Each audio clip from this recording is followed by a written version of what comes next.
Singapore is a small island nation that has become one of the world's most efficient, organized, and forward-thinking cities.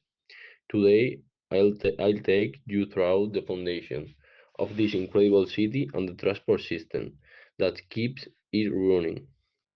Let's begin with geography. Singapore sits at the southern tip of the Malaysian Peninsula, covering just 721 square kilometers.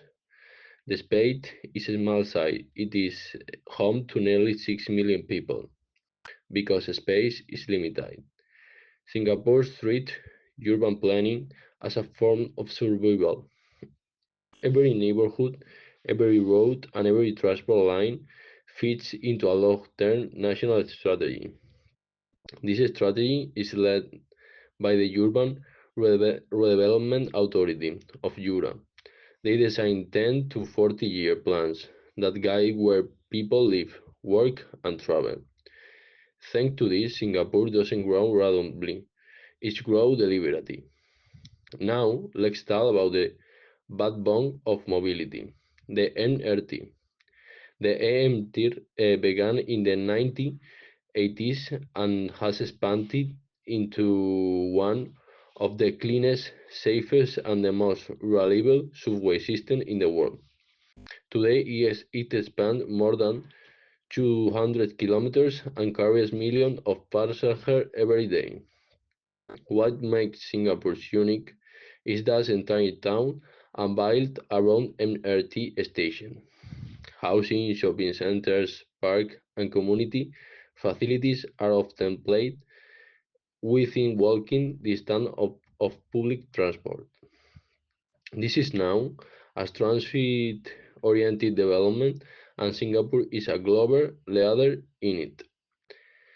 By the early 2030s, the MRT network is expected to reach 360 kilometers, allowing 8 in 10 households to be within a 10-minute walk of a station.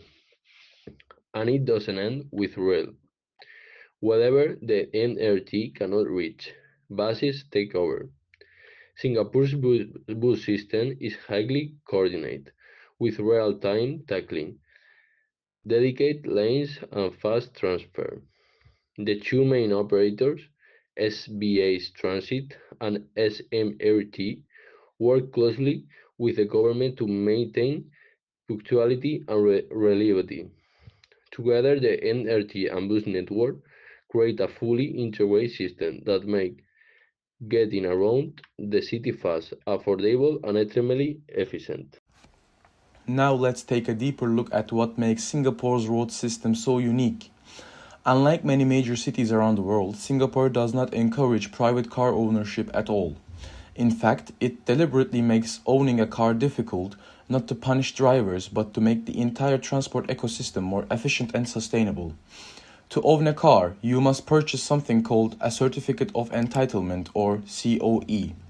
This certificate grants you the right to own a car for 10 years and its price that can sometimes exceed cost of the vehicle itself. It's a bold policy, but one that dramatically reduces congestion, improves air quality, and encourages residents to rely on public transport instead of private vehicles. On top of that, Singapore pioneered one of the world's most innovative traffic management tools, the Electronic Road Pricing System known as ERP. Singapore was the first country on earth to introduce a fully electronic, automated congestion pricing system. As traffic increases during busy hours, ERP gantries charge drivers a small fee for entering popular roads or crowded city zones. This dynamic pricing helps spread traffic more evenly throughout the day and keeps major roads flowing smoothly even during peak hours. It's a perfect example of how Singapore uses technology not just for convenience but for maintaining long-term efficiency. But Singapore's transport story doesn't end with cars and expressways. The country invests heavily in walking, cycling, and other active modes of mobility. There are now more than 700 kilometers of cycling paths, and that network continues to grow every year. Entire new towns are being designed from the ground up as cycling and walking towns, where residents can reach schools, shops, parks, and MRT stations without even needing a car or a bus. And because Singapore's climate is hot and humid, these roads are carefully planned with shade trees, sheltered walkways, and green corridors that not only make walking comfortable but also help cool the surrounding environment. Beyond internal mobility, Singapore's global connections are world class. Changi Airport is constantly ranked among very best airports on the planet, and for good reason. It's more than just a transportation hub. It's a full experience featuring indoor gardens, artwork, entertainment spaces, and the iconic Jewel waterfall at its heart. Meanwhile, the PSA port is one of the busiest and most important container ports in the world. It handles massive amounts of international cargo every year and plays a key role in Singapore's economic success, especially since the country relies heavily on trade. When we look at the whole picture, we see how all these elements urban planning, world-class public transport, smart technology, sustainability, and strong global connectivity come together to create a transportation system that is truly exceptional.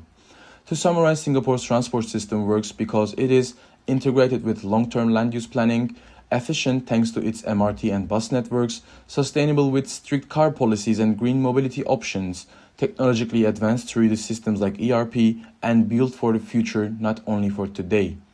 Singapore shows the world that even a dense and highly urbanized island can move millions of people cleanly, smoothly, and reliably when planning, innovation, and vision come together. Thank you for watching, and we hope you enjoyed this deep look into Singapore's transport system.